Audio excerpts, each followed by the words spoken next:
Bon, bah on y est là, ça y est, on vient de faire l'acquisition donc de notre bateau, Odin, un ETAC 38 de 1982 et donc il va être entièrement réhabilité. On va refaire l'intérieur, l'extérieur, voilà, de manière à pouvoir vivre dedans et faire un petit tour du monde. Donc on va faire une petite visite du bateau en intérieur et en extérieur. C'est parti!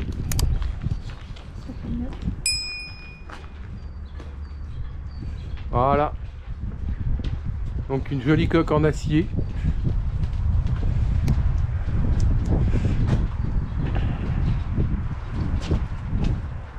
Hein. Alors là, il y a un petit peu de boulot quand même. Hein.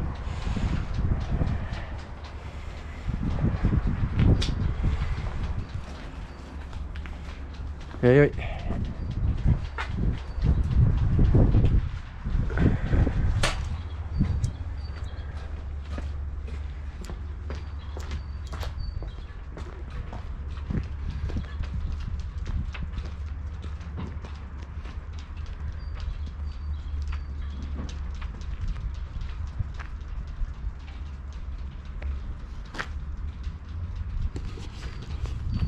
Donc on a là une coque en acier, 5 mm dans le fond, 4 mm sur les côtés, pont de 3 mm, qui a été fait par une construction amateur.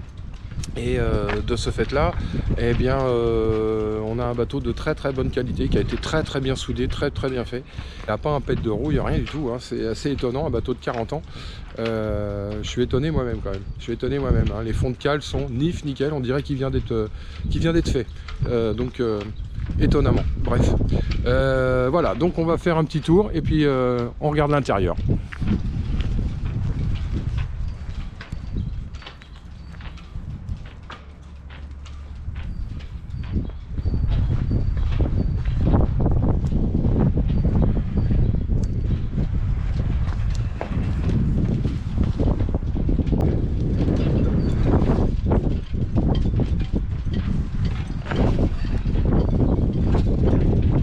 Voilà, donc là on arrive sur le pont, voilà, avec le cockpit, avec la future barre à roues, ici. Donc on a un bateau qui est pas très propre là au jour d'aujourd'hui, il y a des petites fuites sur les hublots, des choses à changer. Donc voilà.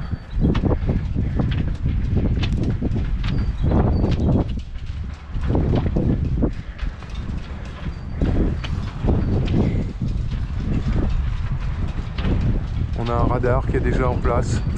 Tout le mât a été refait il y a très peu de temps.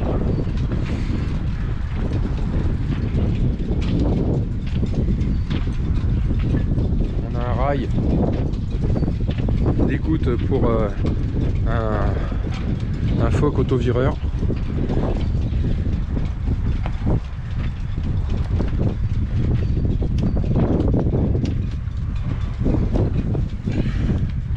Petits winch qui vont être modifiés.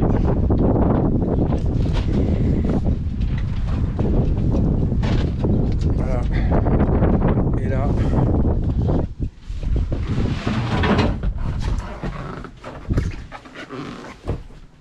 on rentre à l'intérieur.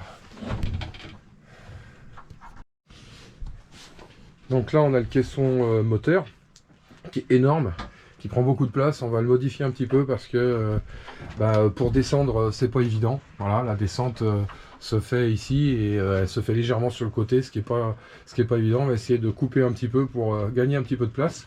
Ici, il y avait l'ancienne cuisine et donc on va refaire une cuisine un petit peu plus aménagée. Sur l'arrière, on a des rangements possibles. Voilà, c'est pas très visible, mais bon, on fera une vidéo meilleure après. Voilà, on va avoir donc bonjour madame, la table à cartes ici qui va être modifiée aussi, c'est à dire qu'on va la tourner dans l'autre sens et on va se servir de la couchette qui se trouve là pour s'asseoir et faire le siège de la table à cartes. Ici on va avoir donc une couchette qui va rester, le carré qui va rester, mais qu'on va certainement déplacer légèrement parce que l'idée c'est de faire à cet endroit là, faire la salle de bain avec une cloison et une porte, faire la cuisine, la décaler légèrement, faire donc le carré, il va empiéter, c'est-à-dire sur la salle de bain existante, enfin sur le point d'eau qui se trouvait être ici. Donc ça sera l'emplacement du carré futur, puisque la salle de bain va partir à l'arrière. Et après, ici on a un petit atelier qui va être transformé certainement en étagère de rangement. Et on a le petit carré avant, là où on a le stock des voiles pour l'instant. Et voilà. Et quand on regarde l'état de la coque en dessous, elle est absolument nickel. C'est propre de propre. Il n'y a rien du tout, pas un point de rouille nulle part, on a tout vérifié. C'est formidable. Voilà. Donc suite à ça, bah, il va y avoir donc un remaniement complet. Voilà.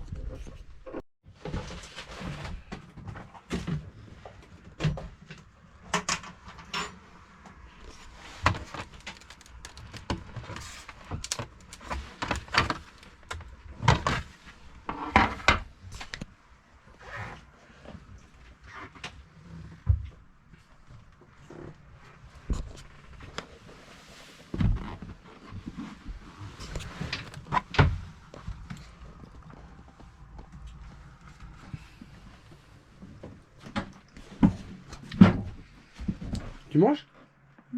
T'es bon? T'es contente? Il fait froid? Oui. Bon, à tout à l'heure alors. Je te demandais si t'avais été voir le truc des mecs des trucs d'occasion. Ouais, mon dieu, pour les winch safety là. Le caisson de la barre à roues pour avoir les pilotes dessus.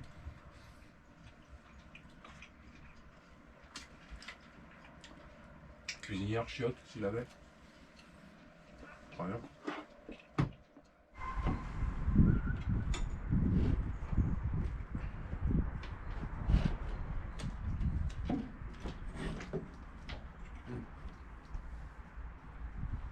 Par contre, oui, mais un autre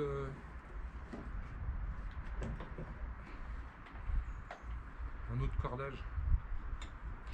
Ah.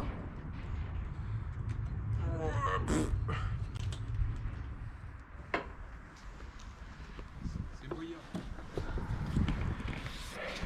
Et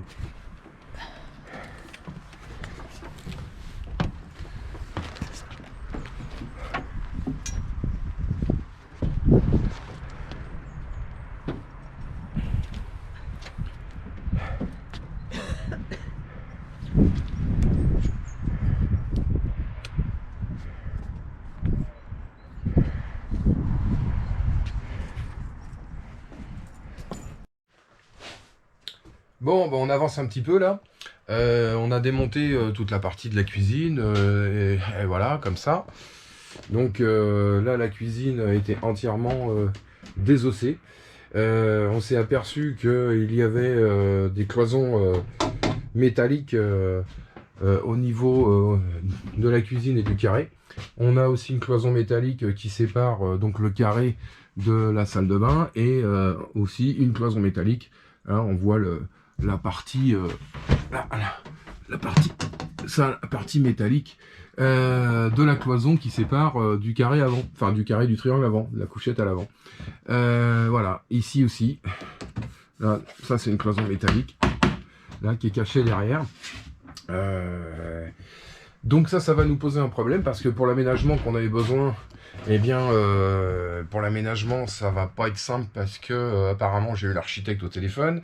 Il faut, si on démonte ce type de cloison, il va falloir le remplacer donc par des fers qu'il va falloir souder à l'intérieur pour remplacer ces cloisons là. C'est normal puisque ça c'est un renfort, donc si on les supprime il faut renforcer avec autre chose.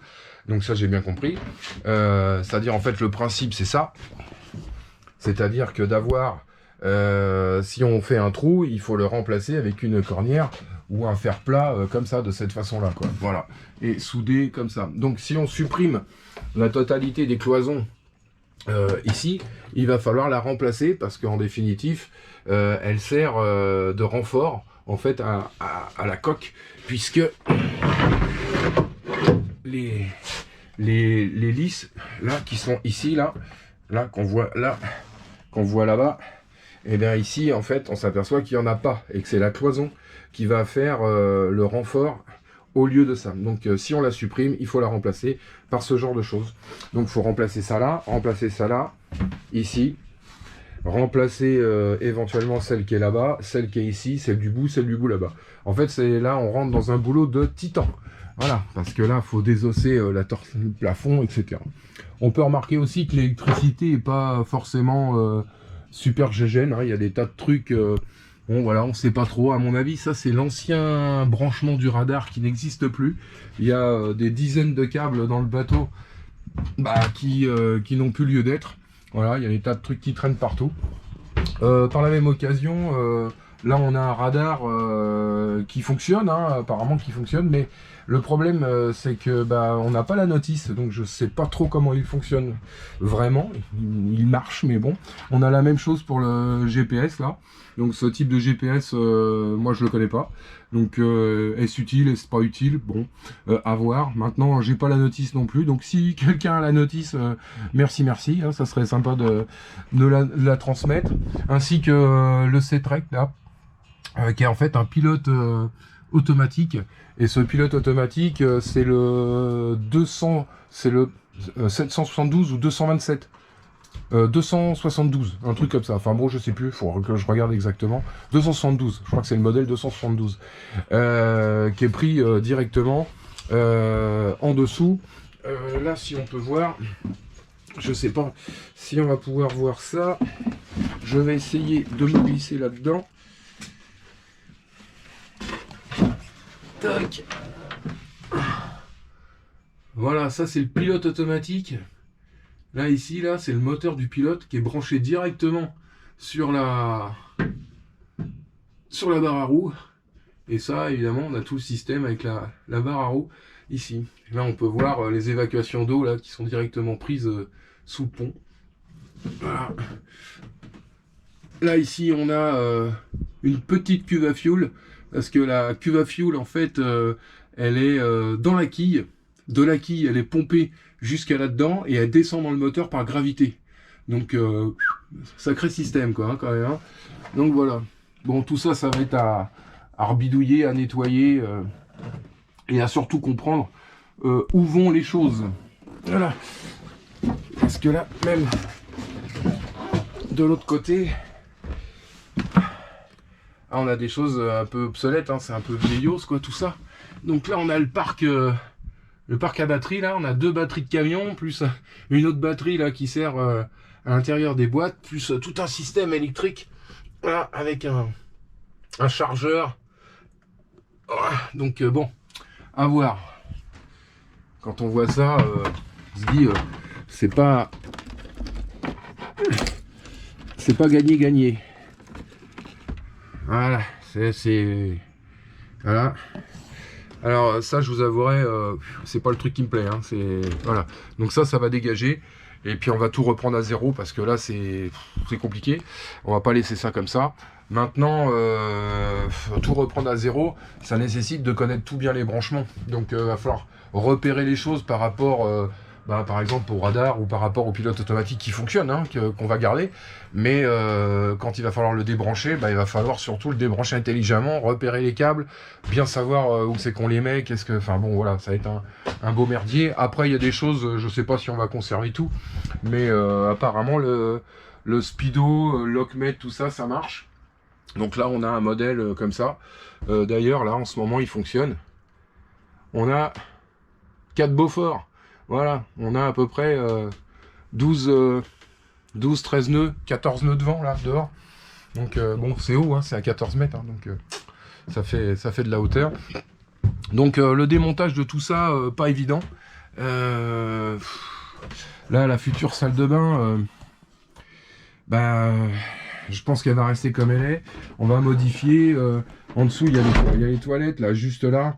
On va certainement mettre le lavabo ici et puis créer une douche là dans cet environnement là qui fait à peu près 1 mètre. Là on a des choses, pas grand chose à faire à part de la déco, hein, voilà, les matelas on les a. Il y a une citerne en dessous, en dessous là, on a...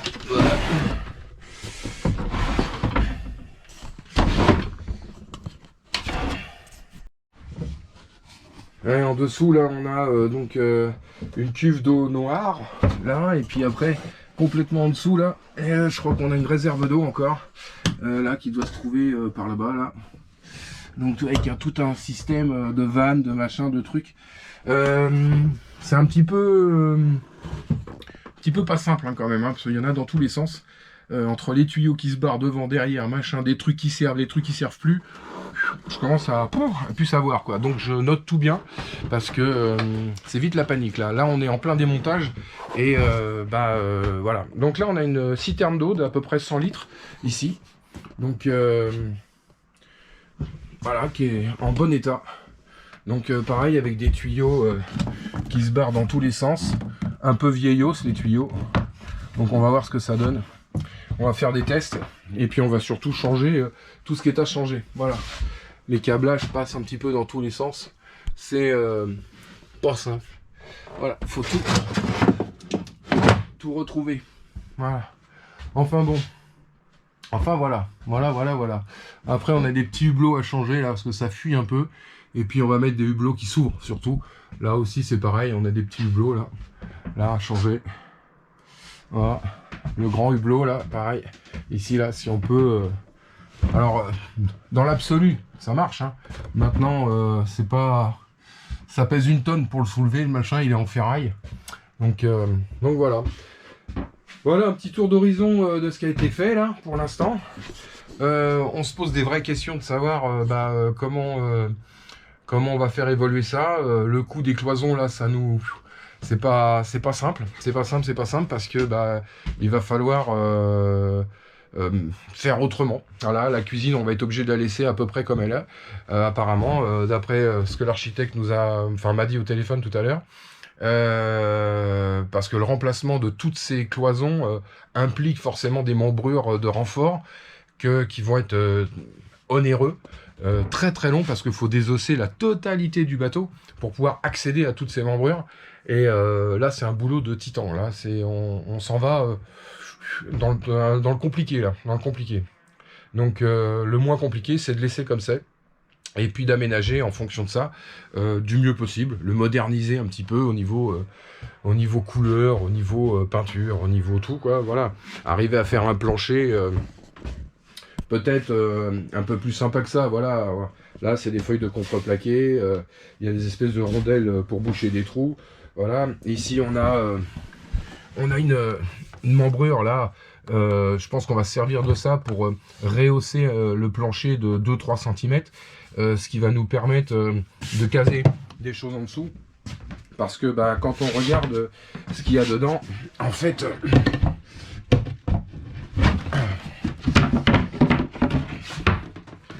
Voilà, on s'aperçoit, alors, il y a un petit peu d'eau dans le fond là, parce que ça c'est la pompe de cale. Il y a un petit peu d'eau rouillée, parce que qui est tombée directement du hublot là-haut.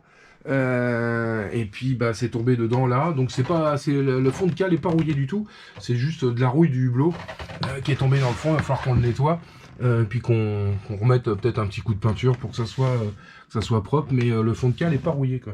Voilà, donc là on a un morceau de quille, on a une trappe de visite ici là qui se déboulonne. Alors c'est pour ça que ça a été fait comme ça là, avec un espèce de petit trou. Je pense que si c'est boulonné normalement ça peut faire l'affaire. Enfin on verra la suite. Ça c'est un petit détail par rapport à tout le boulot qui nous reste. Voilà. Enfin bon, ceci dit hein, quand je dis voilà, quand je vois l'électricité comme ça là, je me dis oula. Hein. Tout ça là on va le remettre bien comme il faut, avec une boîte de dérivation ici directement qui sort du pied de mât, qu'on puisse y accéder. Si un jour il y a besoin de défaire le mât, et au moins on aura de quoi faire.